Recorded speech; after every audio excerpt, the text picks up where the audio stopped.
sou estudante de gestão financeira e estou no 4º período.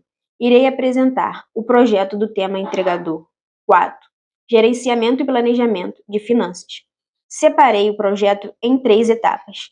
A primeira etapa é sobre a análise.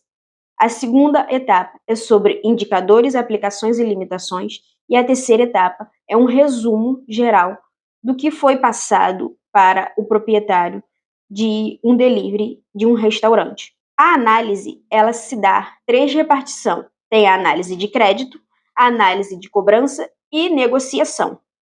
A análise de crédito, eu separei 3 aspectos que eu acredito ser os principais.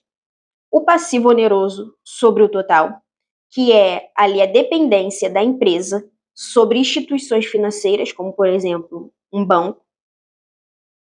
A composição de exigibilidade, ou seja, as dívidas de curto prazo que aquela empresa tem ou possa vir a ter. E o endividamento geral. O endividamento geral mede ali a dívida total daquela empresa, que aquela empresa tenha ou possa vir a possuir, possa vir a ter. Já a análise de cobrança, ela foca em prazos de pagamento, tempo e taxas que geram ali em torno do mercado financeiro. Como, por exemplo, eu disse para o senhor Luan, que é a etapa 3, mas eu irei fazer um breve resumo aqui. Eu disse a ele que se ele utilizasse vouchers, que são vales refeições e vale alimentações, poderia potencializar as vendas dele, partindo do ponto de que ele é um restaurante. Mas também expliquei a ele que os vouchers, eles têm uma taxa um pouco mais elevada do que as bandeiras convencionais utilizadas, que são Elo, Mastercard e Visa, e que o prazo de recebimento também tende a ser um pouco mais longo, como 7, 15 e 30 dias, mas que esses prazos eles se dão para diminuir a taxação dele sobre cada venda que ele vier fazer. E prazo médio de recebimento. Aqui esse prazo médio de recebimento é em geral, não apenas só relacionado a cartões de crédito, débito ou algo do tipo. E relacionar as contas a receber com a inadimplência da empresa, caso tenha. Já a análise de negociação, temos diversas no mercado, mas eu resolvi utilizar as 2 aqui como exemplo que eu utilizei com o senhor Luan. Então temos aí a análise distributiva e a análise integrativa.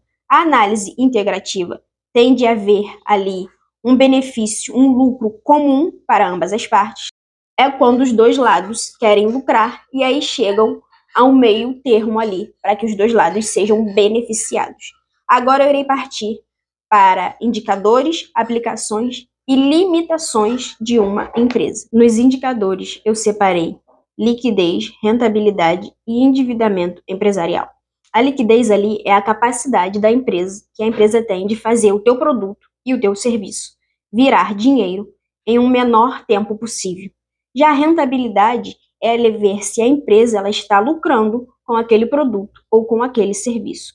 Já o endividamento geral, ele se dá ali pela mão de um gestor que vai fazer os cálculos para analisar a saúde financeira de uma empresa. As aplicações se dão para empresas que fazem investimentos. Então, ela tem ali a tomada de decisões de investimento baseados no risco-retorno e na diversificação. Então, quanto maior o risco, maior deve-se ser o retorno, e diversificando ali em variados ativos, menor será o risco e talvez até mesmo aumente um pouco de seu retorno.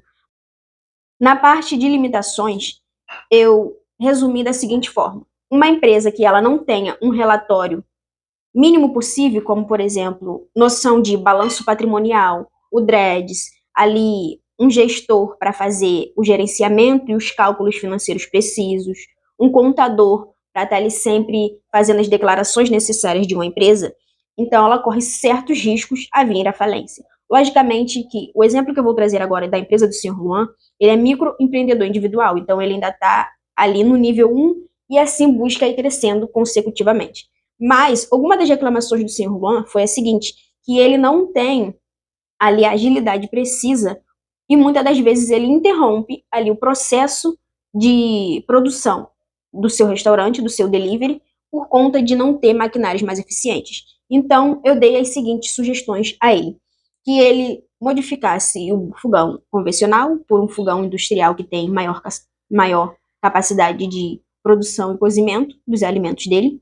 Ele também me relatou sobre o financeiro dele não fazer ali um balanço patrimonial e um DREDS, que é o básico para analisar a saúde financeira de uma empresa.